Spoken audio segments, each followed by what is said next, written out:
views and opinions expressed in this program are those of the participants and do not necessarily reflect the views of BronxNet or the program underwriters. Welcome everyone. I'm the Dr. Bob Lee from 107.5 WBLS. You are watching Open. Yeah, and this is Open BXRX. Coming up on today's show, another fantastic one. We'll hear from the founder of an organization that is creating a pathway to success for Black-owned businesses. Then we'll speak to the representative of an organization to learn about how they are challenging youth to become transformative leaders in our communities.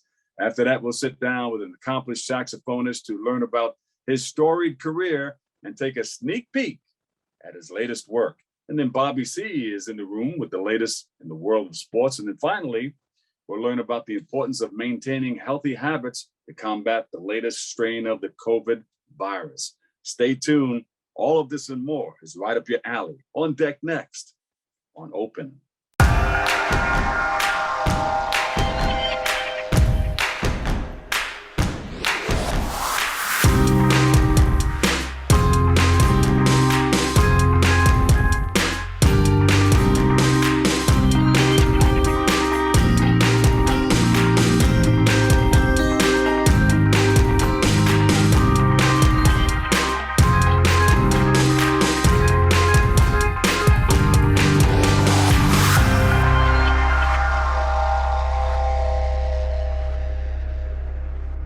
Well, hello, everyone. I'm your host, Doc Bob Lee, and you're watching Open. It's that live interactive program that brings the Bronx and New York City straight to your TV set. You can stay connected to us through social media at BronxNet TV. Leading things off, our first guest is the founder of the Black Government Contracting Club and the CEO of Leverage Assessments. And she's here with us today to speak about the work her organization is doing to create pathways that empower minority-owned businesses and to speak about a brand new program. So please welcome to the show, Kyana Beckles. Kyana, welcome. Hey, Doc. Thanks for the introduction. Now, Kyana, there's a Miss Beckles that I usually meet uptown for the summer stage in front of the Harlem State Office building, and she sings that song, When You Smile, and you have that big old smile and that wonderful laugh. Oh my goodness. Well, she's probably, first of all, I'm certainly not old enough to be addressed as Miss Beckles, so please do call me Kyana. No, but you could be related. We could be. She's probably from the Caribbean. And maybe. So, yeah, down there, Beckles is a super popular name. It's, there's a big old Beckles plantation. So there were, there were a lot of us. And it's popular, like, a name like Smith or something like that would be up here. Yeah. So tell us about the Black Government Contracting Club. So the Black Government Contracting Club is a fairly new entity. It's, over the course of the past summer, it was difficult to participate in calls with, Senator Sanders' office and other elected officials and just listen to rates of business closures. Anytime you turn on the TV, you were hearing Black businesses are closing at, 3 times the rate, 4 times the rate. We're starving. And it just seemed like nobody really wanted to do anything about it. So, me and my co-founder we had been in conversations about what we can do to support our community. And it just seemed like now was the time, it just seemed like there was no other option but to launch.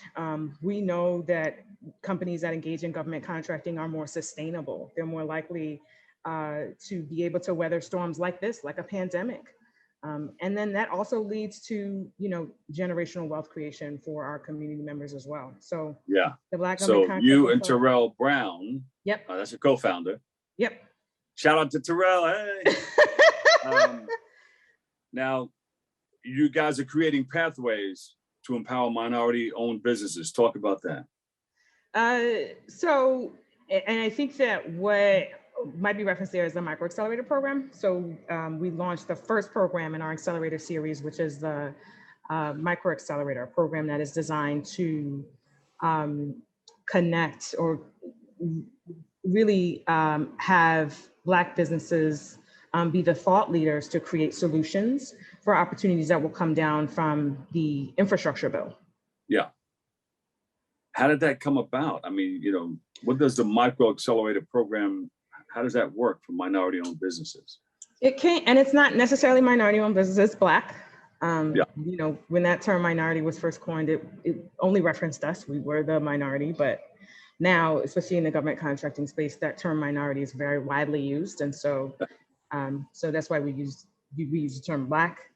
When it comes to minority spending, we get the lower end of the minority spend. So we're like the minority within the minority. Yeah. But that program came about just because of all of the challenges that I've seen, you know, since I was working with advocacy groups down in Baltimore, Maryland, to the time now where I'm a business owner and I'm fighting for those contracts myself. Yeah. You know, you can start to see that there are some themes. So you're not new to this. You found out that there was a need and there's a situation that you needed to correct. So you got together with Terrell Brown. You said, hey, let's go ahead and do this. And this is something that we can work on. Definitely not new to the game. Been consulting business owners, particularly in the small to medium sized space, since I finished undergrad. You know, this is not my first recession. I finished undergrad in 2008. And I hit the pavement as a reduction consultant. So I was helping companies downsize their organizations and do more with less. And you hit the pavement running, huh? That was the time. But when you're consulting business owners, you get intimate details about what their challenges are, yeah, you know, what their needs are, how you can help them. And over the years, you know, you start to see the themes and you start to see the patterns, and you know, you start to see the players and who's working for, you know, the advancement of the Black businesses and whose interests are in, who, you know, are oppositional to that advancement. Yeah. Now, what are the criteria? Who's in line for your type of help with your programs? So we're a national organization. So we've got businesses based in approximately 20 different states.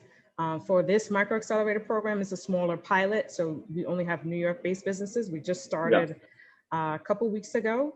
And so, but the requirements for our accelerator programs are all the same. You have to be 51% Black owned. You have to be eligible for an MBE, minority owned business certification. And you have to be willing to collaborate in teams, and you have to be able to collaborate with us at our meeting times for our accelerator, which is Tuesdays and Thursdays at noon. Yeah, but 51%, what is, how does that, not fully, but 51%? So, like, we generally don't break ourselves down in terms of thinking about our percentage of, you know, of ethnic like lineage that in that way. But you have some companies that have multiple owners. So if you had 3 owners, for instance, you know, that might be an occasion where if there was an equal split, 2 of them were Black, then 56%, or, you know, depending on how they broke it down, it might be 2 owners and one just has more shares than the other one. All right. Well, Kyana, where can we go to get more information on what you guys are doing? You can go to blackcontracts.org. Membership is currently free, and it will be free until the end of the year. So click that join button and you'll be connected to us. You'll get a follow-up link to the Slack channel where we keep the conversation going 24/7. There you go. Tell me something I didn't ask you. I am... When you smile. I'm a Bronx native and 3rd generation New Yorker. So I'm not new to New York either. My story is kind of typical, where my parents, you know, are sort of children of the Great Migration coming up from the South. My grandparents relocated to the North and landed up here in Harlem. And you can help. You're helping a lot of people. I do the best I can. I really do. I think that, yeah. And where do we go? One more time. Give me that website or social media. On social media, if you just search Black Contracts, we'll pop up on LinkedIn, we'll pop up on Facebook, we'll pop up on Twitter. Our website is blackcontracts.org. If you type it in with or without the www, we'll pop right up. There you go. Kyana Beckles and Terrell Brown doing their thing. CEOs working together, helping others get what they need out of life, and that's a beautiful thing. Thank you so much for joining us, and you're always welcome to come back. Okay, keep us up to date. Thank you for having me. I'd love to come back and give you updates. You got it. Kyana. All right, we'll take a break right here. Got more Open coming up next. Write, shoot, and edit a film in just 48 hours. This is how 12 teams spent their weekend participating in the 3rd annual Bronx 48-Hour Film Challenge.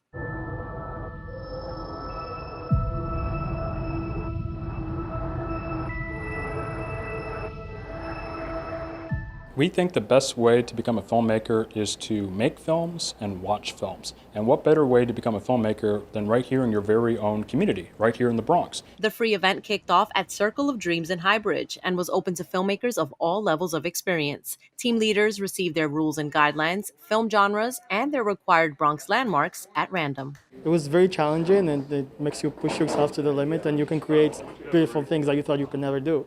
I would help out with other people's films, not my own. So this time, I got to do my own movie, wrote it out and knocked it out, and I can do it. This is my 3rd time at a 48-hour film challenge. This will probably be the best one so far because this is the one that I feel like my team is just leading. We actually got horror last year, so it was really challenging, but it's really fun. I think it opens up your creativity, really pushes to work hard and work fast and as a team. I just locked down a camera and some sound gear today. We may even have some lights, but we have a bit of a team, maybe a couple actors, so we'll see what happens. Teams were also eligible to receive awards with prizes ranging from free camera rentals to B&H gift cards and even cash. But the goal of this challenge? We are trying to enhance the culture of cinema in this borough by increasing the number of filmmakers through free and low-cost accessible programming. All completed films will be screened in the Bronx very soon. Follow at Bronx Film 48 on social media or visit bronxfilm48.com for more information, to view previous year submissions, and stay tuned for next year's challenge. Reporting for BronxNet, Sanji Lopez.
Welcome back, everybody. I'm the Doc Bob Lee. We're in the midst of it. Another fantastic show. Our next guest is a coordinator for Youth Impact at the Center for Court Innovation. As he joins us today to speak about the many programs our organization has to engage youth involvement in the criminal legal system. So please welcome to the show, Imani St. Hilaire. Welcome, welcome, welcome. Good morning. Thank you so much for having me. So tell us about all the wonderful things you're doing in this particular area that you're working in. For certain. Again, I just want to say thank you so much for having us. This could actually not have come at a better time. We are doing such wonderful stuff with Youth Impact this year. So Youth Impact is an early diversion program for the Center for Court Innovation. It runs out of all of the boroughs, including Newark, New Jersey, which is for young people who are criminal justice involved, who typically have had a first point of contact with the criminal justice system. Our young people have committed small, very petty crimes, which we could liken to like truancy or fighting, small misdemeanors like petty larcenies or theft. And we offer a diversion program outside of the courts. And so young people would not have to do the traditional walk into court, meet with a lawyer, get in contact with a judge, and kind of walk through the regular motions when someone commits a crime in that way. And so we offer an alternative to that. which is now really taking flight, really in New York City and really across the country. So it's very exciting. Yeah, and how is that offered though? Do you have to be in touch with the judge or the Sure, the of course. people, or? Yeah, definitely. The bulk of our cases actually come from the law department in the Bronx, which is a branch or an extension of Bronx Family Court.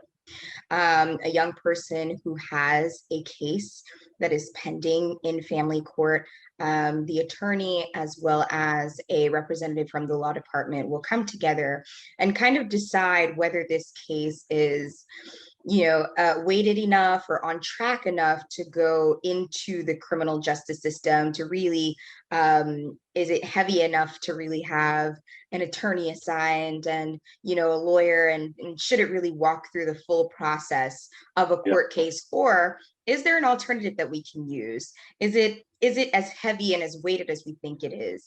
If a young person has had a case that really escalated from maybe something in school. And so that's kind of how we come into play. Yeah, talk about some of the educational programs that the Youth Impact provides. Absolutely. So what's really fun about Youth Impact is that we recruit youth all over the Bronx. Myself and Stephen Duran, who's our Youth Impact Associate, we really work very tirelessly to hire young people all around the Bronx. We have them sit on a cohort. This year will actually be our third installment of youth recruitment, and we recruit youth all over the Bronx to really sit on our cohort to be able to hear these cases. And so the important part of our program is that it's peer-led, which is really amazing. And so the educational component really comes in once we recruit a full cohort, which is about 15 to 20 kids. We then go into a training mode, which is an educational season of just really learning about the criminal justice system, the traditional justice system, and what happens when a court case really goes through the entire system, and then the restorative justice, or a new justice system that is really kind of quickly taking approach really in New York City. What is an alternative way that we can look at cases as opposed to the traditional system? And so that's kind of really the learning. And we do use real life court cases, as well as specifically in the Bronx. We often use real Bronx cases to really kind of determine what a traditional outcome would be, as well as a restorative outcome. And so it's really fun to get to have that learning component. Wow, this must be amazing for youth, because it is fun. You get to see the whole thing happening. Absolutely, and plus it pulls them off the street too. They can get involved and say, hey, wow, I don't want to go that route. Let's stay on this legal side and help others who I know who are in the community who are doing some things that are not right. Yeah, most certainly. And the wonderful, wonderful thing about it, as much as I'm definitely promoting our program here, but it is also a paid internship, which is super wonderful.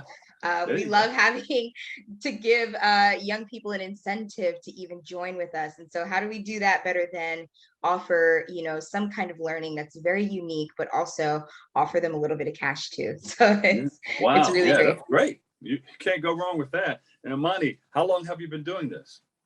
I've actually been with the Center for Court Innovation for about 3 years. It's going on 4 in August.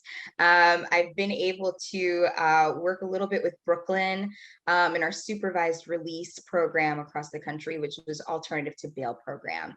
It's pretty early stages. And so that was very fun. And a little before this, I had done some youth work at the Harlem Children's Zone.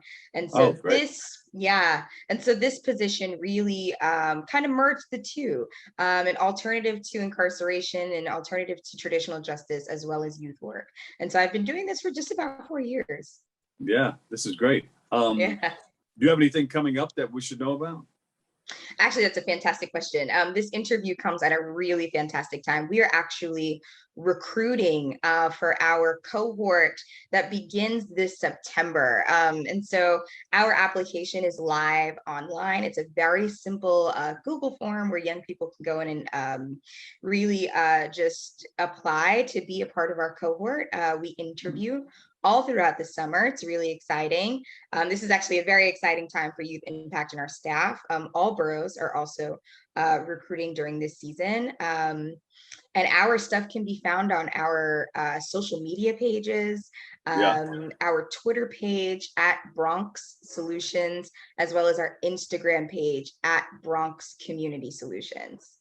Yep, so we've got a great timeline coming up. Oh, great. And, our producers will get together with you and they'll give you some information on how you can take what we did today and e-blast it all over the place so you can continue to promote what you guys are doing right in time for September, for your September events. All right. Thank you so much. Give us that email one more time. Not the email, Sure, so that's the web address. Yeah, that's actually Twitter at Bronx Solutions and our Instagram at Bronx Community Solutions. And so those two are where you can find the link to the application as soon as you get there. Yeah, she is the coordinator of Youth Impact at the Center for Court Innovation, Imani St. Hilaire. Thank you so much. We appreciate you. Thank you. Thank you so much. Take care, Dr. Bob. Okay, and thank you for all the work that you guys are doing. Give a big virtual hug to everybody over at the area. Will do. Thank you so much. Take care. You got it. We'll take a break. More Open on the way. Next. Welcome to Silent Disco at Mullally Park. You heard right. If you're observing these dancers, you'll hear no music playing. But once you put these earphones on, it's a totally different story. Music is soul. It brings good food, energy to your body, and it relieves a lot of pressure from dealing with COVID, 6 feet apart and everything. Things that we had to do that was a must. We're listening to Macarena right now, so we're going to have everybody come out. So you can see them, they're starting to come little by little.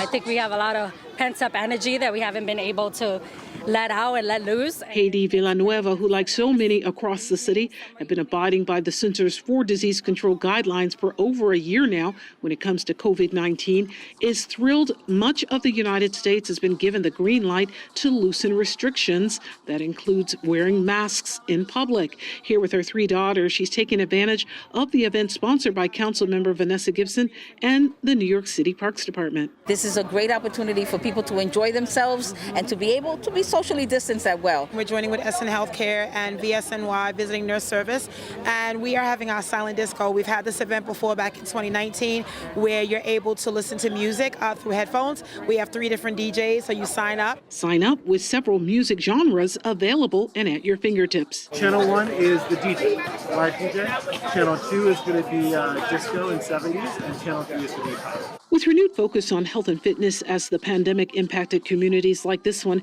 Haiti says having this available is great for families in Highbridge. It's great because it's a nice evening, summer evening. What better way but to be with your community, having a good time dancing. From old school tunes to some new rhymes, this is all about learning how to be not 62. For BronxNet, this is Arlie Makoko.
Back, everybody. I'm the Dr. Bob Lee from 107.5 WBLS. You are watching Open.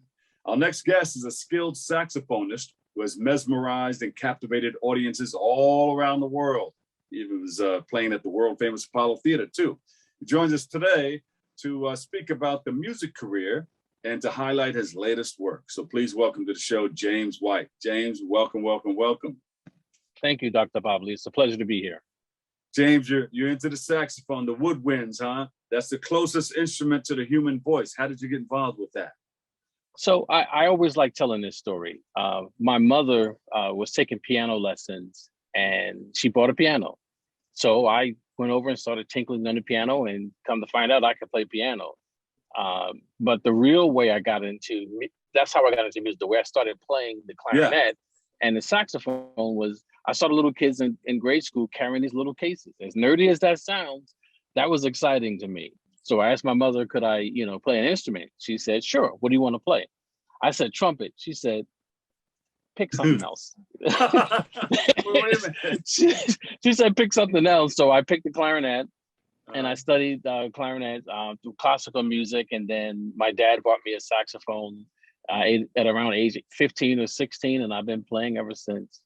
Yeah. But did you know what was in those little black cases? Because I used to see them running around school too. I didn't know what it was at first. What's in there? To be honest, I had no idea what was in those cases. That's the funny thing, but I was drawn to it. And once I got my little black case with the clarinet in it, I opened it up and I began to learn and I fell in love. My mom and I talk about music, how I fell in love with it at some point in life. And I always like to share this quote: music, you don't choose music, music chooses you. Exactly. Music chooses you. Yeah. So you make it and I'll play it. Yes. Oh, yeah. I see. Beautiful collection. You can sit there for hours and just listen to music. Oh man, it's sometimes I'll do that. And I say, wow, 4 hours went by, and then you have to go out and do what you have to do. But You're at a gig right now, right? Right. I'm at a gig right now, so I'm excited to talk to you. But of course, my heart and my mind is in the music. But I'm happy to be here. We can talk about whatever you want to talk about. Don't get me started. I'll keep going. Yeah, an extension of you is outside of the where you are now. Right, that's correct. That is correct. That saxophone. So tell us a little bit about yourself. How did you come about to where you are today? Because you played with a lot of different people. Being in the business for a while, you got to be able to jump on stage. You went to the world famous Apollo Theater. You traveled all over the world. Well, I can tell you that most importantly, I always like to give credit to God, to my mother, my prayers of my mother, my grandmother, and just a little bit of hard work and determination. Like I said, I fell in love with music. So, you talk about listening to music for 4 hours, I could practice for 4 hours. Yeah. So, the combination of being a good person, having good skill and education has got me to the place where I can go on almost any stage and read, listen, write, and just perform. And because it's a love affair, it comes from within and people feel it. And that, for me, that's the greatest thing ever. If you can feel how I feel about the music, my job is done. And half of it is done at home or in your studio, because you said you prepare for 4 hours. It's like a DJ, instead of going out and figuring out what a crowd likes, you kind of know, you can put it together, but then you can pick apart what's happening in the crowd too. Correct. But you prepare before you get there. Right, correct. So a lot of times the preparation is very methodical and very meticulous and painstaking. Taking one phrase and repeating it over and over again, or taking one note and playing it for a very long time until you perfect that note or perfect that phrase. And once you do that, when you're on stage, it becomes second nature. You just do it.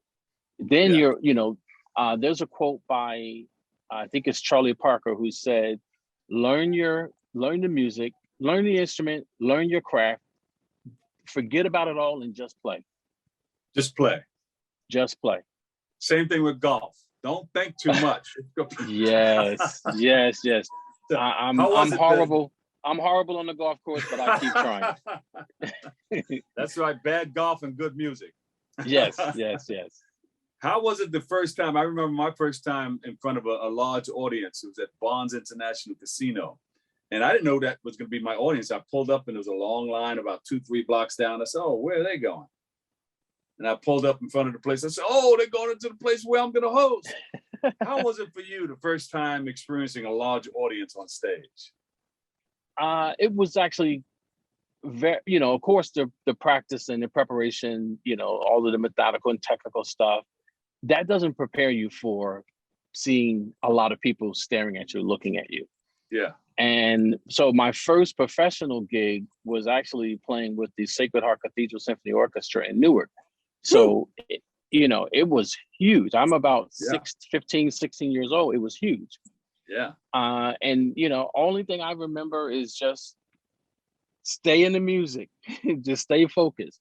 Now, the one thing that I know to do now is most importantly, the preparation, but just relax and stay calm. Do what you know. Do what you love, do what you know. And the one people will ask me, well, James, do you get nervous when you're playing? Well, the answer is yes, but because I've done this so many times, just a little bit. But for me, I always keep in mind that my family loves me, my mother loves me, my church family loves me. So even if I make a mistake, they're gonna be like, "That's all right, baby. Just keep going. Just keep going." Grandma's out there saying it. That's Grandma's all right, saying, "That's all right, baby." Yep. So I just keep going, and it's a love affair. So it never gets old. Who are some of the people that you played with, and some of the people who inspired you along the way? So really interesting. One of my very first jazz gigs was with. I was on the stage with. Leo Johnson at Mr. West's in Newark. Awesome experience. I'm 17 years old and Leo Johnson's there with his saxophone and he's just playing and it is mesmerizing. So I've played with some really, really good people. I've done some good recordings. I recorded with Alvin Slaughter, done with gospel. I recorded with Christ Church Cathedral, Christ Church in Montclair. Beautiful. I've actually did some studying of jazz with the late great. I think he's still around. Gracia Moncourt, the trombonist. And Duke, the late great Duke Anderson. So I've been exposed to some great musicians, and I take every opportunity to just learn something.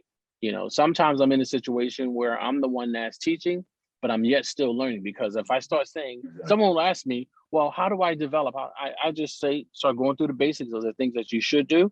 And then I start saying, oh, James, you probably should do that too to get better. Yeah. Hey, so James, even when I'm teaching, I'm trying to learn. Yes, sir. Yeah.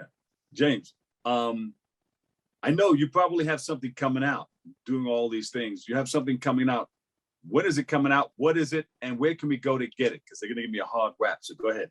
You got 30 seconds. So I'm still working on some new material. I have a couple of songs. I have about 4 or 5 songs I'm going to be working on to finish up probably within the next 3 months. And you'll definitely be able to find them on all of the social platforms, on iTunes, Spotify. So look out for it. It's coming, and I happen to like it. So I hope you will too. Hey, thank you, James. James White, saxophonist and songwriter. Thank you. We appreciate you. And we'll see you in the studio soon. All right, coming up next, I've got Bobby C. He has the latest in the world of sports on Open next.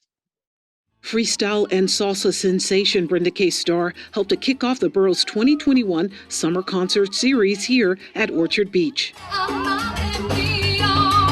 hope I can get a picture with her holding the flag while the ball's spinning. That's going to be amazing for me. Make some noise if you live in the Boogie Down Bronx. Sponsored by Bronx Borough President Ruben Diaz Jr., the annual event was canceled last year due to COVID-19. But now with the ease in restrictions by the Centers for Disease Control when it comes to crowds and gatherings, it's back, much to the excitement of loyal fans. Very happy. It's about time. Every year we come here for this. I'm always here. This year's ceremony is poignant nonetheless, with the borough president recognizing a moment of silence for those who lost their lives. He also paid tribute to the essential workers that helped to keep the city going. We're grateful. We lost a lot of people last year. and opening with the first performance of the series, Johnny Mambo and Friends. Star followed, singing her greatest hits, including the iconic I Still Believe. I know it's crazy, but you still can touch my heart. With multiple hits in the 1980s that lit up the Billboard chart, she's also a celebrated Latin salsa performer. Well, what a great start to the first concert series. To find out more information about concerts coming up, just go to bronxbp.nyc.gov for BronxNet. This is Artie Makoko.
Last time out, we discussed the Miracle on Ice with Team USA legend John Harrington. Here's part 2 of our interview.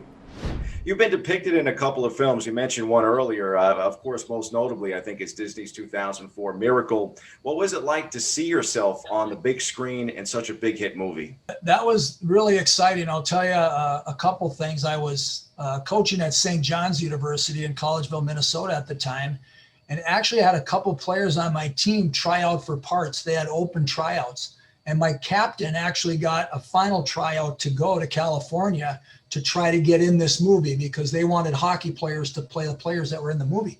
And so that was, I was wishing him luck. I think I had my fingers crossed behind my back, but I was wishing him luck and say, hey boy, this is a great opportunity. And he actually decided to stay and finish school and do his schooling and stay and play for us. So I almost lost one of my captains there and into one of those roles. But the funny thing, the guy, I remember getting a phone call, Nate Miller, a guy named Nate Miller, who played at the University of Minnesota.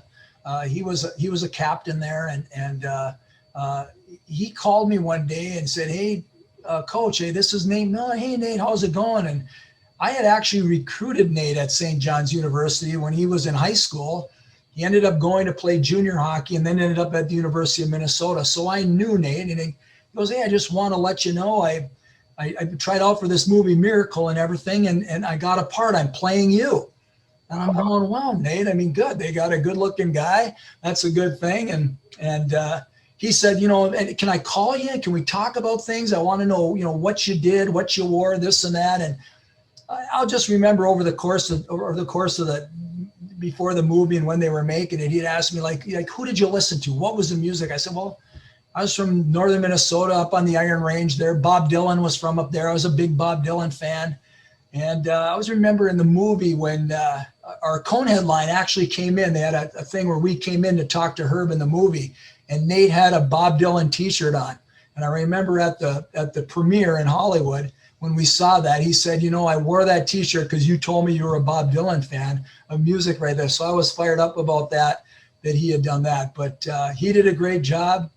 I love the movie. I say jokingly, you know, that Kurt Russell appreciated my talents more than Herb did. I was on the power play in the movie, and I don't know if I was ever on the power play for Herb, but we had fun with it. And you know, I'll tell you, after that movie came out, I was teaching a theory of hockey. All the coaches at St. John's University taught a 1-credit theory of their sport. So I don't know if there is a theory of hockey, but I was teaching it. And I said, one of the times I said, I got tickets. The movie came to St. Cloud, and I went and got group tickets. I said, we're going to go and watch this movie, my class. And then Nate Miller, who played me in the movie, is going to come up tomorrow and speak to our class, and he and I can talk about it. And I think we could have talked all day to that group after the day we saw that movie. I mean, Nate was tremendous, and we had a great conversation, and it still was one of the great days, I think, of my teaching career anyway, of having Nate there and me there and him talking about how the movie was made and me talking, you know, discussing different things that went on in the movie. As a broadcaster, watching that final couple of minutes and listening to Al Michaels and realizing that it's, you know, I think the fans that really know about the story, that it's not the gold medal game, and that game was actually even tape delayed, that people had to watch it, you know, after the fact, and maybe not knowing. I mean, of course, such a different period of time in terms of sports broadcasting. But I mean, Al Michaels pretty much putting on broadcasting 101, using the clock in that final minute to create so much drama. To me, it's like I said, arguably greatest team and maybe one of the greatest, if not the greatest, hockey game of all time. So honest to God, like I still am nervous watching, like, how is this going to work out? Wait a sec, I know how this works out.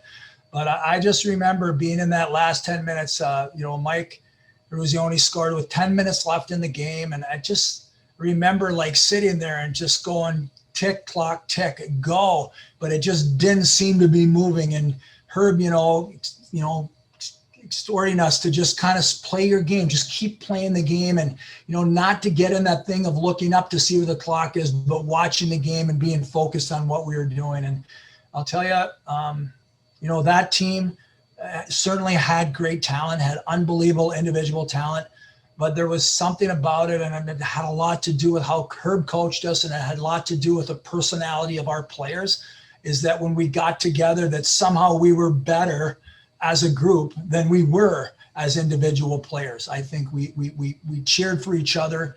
We knew everybody could count on each one of us to play to the best of their ability. And I think that's what made it so rewarding. It's so exciting for us.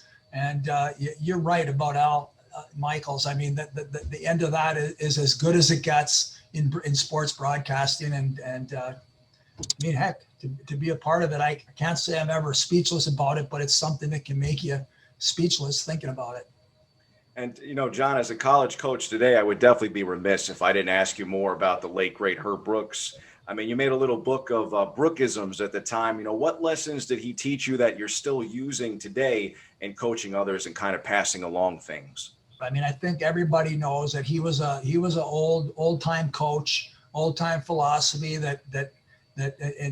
he was, you know, I think more of a like negative reinforcement, kind of reverse psychology. Like he would be kind of tell you how bad you were. I mean, you never wanted to be caught alone with Herb Brooks because you knew you'd kind of get undressed a little bit by him and talking about your game and that. But he knew he had players that would be challenged by that. He had that type of players on his team. My first college coaching job was at the University of Denver as an assistant, and I recruited Herb's son, Dan, to play for us. He played at Denver University. And I'll say that when I got there as a coach and then I went to St. Cloud State University briefly for 3 years and then went to St. John's University and was there for 15 years, that Herb went from being kind of a antagonistic person to me to a real mentor to me as a coach. And you know, I would get notes from Herb when we won big games. Hey, John, congratulations, keep it going. I'd get notes from him that, you know, when you lose a game, hey, John, you know, keep coaching, just get over it, learn from it. Let's move on to the next game. He really became a mentor for me, someone I could call and discuss hockey with. And always appreciated that he would give his opinion, but say, John, you remember, you have to have convictions in what you think. Like, that's going to be the important thing, like what you think, and that you express that to your team. And I think that's one of the biggest things I've learned from Herb, is that to coach with conviction, that at the moment you have to believe that that's the right thing to do. That it may not always turn out right, but at that moment, because your team can read that, they can read that out of your coach. So I think that's the biggest thing I learned from Herb, is that ability to stay with it and believe in what you're doing, and make sure your players believe in what you're doing. And we certainly did when we played in 1980. And John, I know too that you've said in the past that your high school coach and also Herb Brooks, basically had this ability to give great constructive criticism to make you better. And I know that you're still doing that today and coaching your own team. Yeah, I try to do that we can always get better at what we do. And I also remember, it's one of the things I remember about my high school coach. One time I asked him, he was hard on me, and maybe that's where I've be able to accept that, because coaches were hard on me, but that inspired me to be better. And I tried to not listen to that, the hard part of it, but try to listen to the coaching part of it to get better. But I always remember, and I've told this to my old high school coach on numerous occasions, I always remember going to him one time and asking if I could talk to him and say, why are you, always on me? You seem like you're always talking to me about things that are going on the ice and things that are going wrong. He goes, one, because I'm trying to make you better as a player. And two, I'll just let you know, if I wasn't talking to you, you'd have a problem, because then I wouldn't care about you. I care about you as a player, and that's why I'm trying to make you a better player. And I've always remembered that he said that, and try to hopefully remember that, to have an explanation with my players when I'm talking to them, that it's not a not like or like thing. It's like, we're trying to get better here. I'm coaching you to try to be a better player. Well, John, I know many of the fans at home definitely care about that 1980 hockey team and the Miracle on Ice. And for those that want to contribute and be part of this, they can visit 1980 Miracle Monument on Facebook, so that you can be part of putting together a reminder of what it is to believe in dreams and miracles. Thanks so much, John, for taking some time with us this morning. It was so great to talk to you. Yeah, thanks a lot for having me. I had a great time. Thank you.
Welcome back, everybody, on the Dr. Bob Lee for 107.5 WPLS, and you are watching Open. Our next guests are interventional cardiologist and internist, and they are here to highlight the health benefits of their latest co-developed product, Master Vitamins, and how it's working to protect members of our Black and Brown communities. So please welcome to the show Dr. Mark East and Dr. Lambert Parker. Welcome, guys. Thank you. Thank you for having us. And thank you for coming back, and we appreciate your service. We appreciate you. Thank you.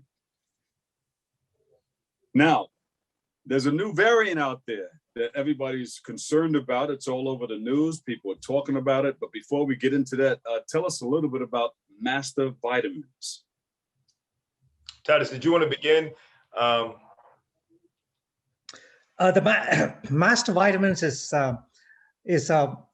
complex of vitamins which were created by Dr. East when we were right in the middle of the pandemic to solve the problem of vitamin D deficiency in the people of color, especially in his church. At that point, we could not get zinc, and we were having a hard time recommending to the patients what they should get, where they should get it from, and we had a huge shortage supply of vitamins.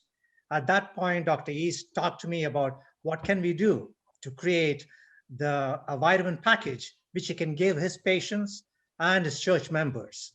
That's how this particular project came about. Yeah. And how has it helped? Because of course, a lot of people are, the vitamin D deficient. Well, a lot of vitamin deficiencies going on, but how has this filled the gap? Well, if I may add, and again, thank you, Dr. Lee, for having us, Stephen and your team. This was really created out of necessity. We, during the pandemic, realized that we were not prepared in this area. And we were in the middle of the pandemic. Experts were telling us to take these supplements, vitamin C, D, zinc, and others. And most of the public, including, many of us in the medical community, didn't know much about this. So I turned to an expert. I've known Dr. Parker for many years, and he's truly an expert. And I went to him and said, hey, what do you think about all this? And it was at that time he brought to my attention the same supplements that were being recommended to us in the ICUs taking care of COVID patients, he recommended. And I said, well, why are we just now finding out about it? He said, Mark, we've known this stuff for years. What I discovered after consulting with Dr. Parker about what to formulate for our patients, who many of them were the highest risk, but they had least access. 40% of all Americans are D deficient, 80% of Blacks, 70% Latino. 40% of all Americans D deficient, 70% Latino, 80% Black or African American. What that means is that D is linked to COVID-related deaths and the immune system in small studies. So we knew we had to formulate and get something to people that they could afford, that we put all in one and made it easier for them to take. And that's really what motivated us during this pandemic to get people prepared. And our message is to individuals, take it now. We do have a product. If it worked for you, get it. It's been very well tolerated. You can go on the website and get some of the testimonies.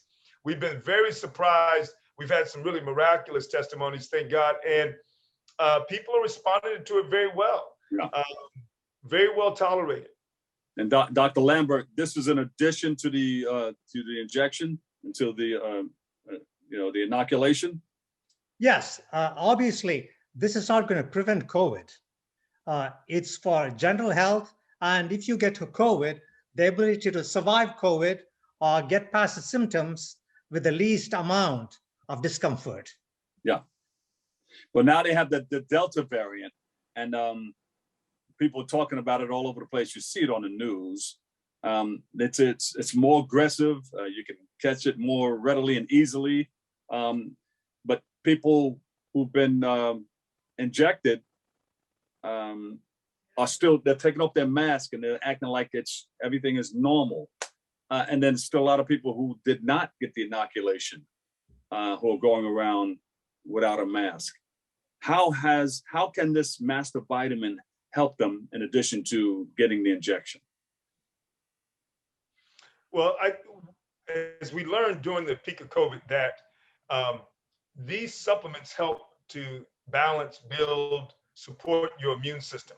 And many believed, and other scientists, that had we been better prepared, because a large percentage of the population is just immune deficient, but they're unaware of it, because most doctors don't check a C level, a zinc level, and many don't check D levels.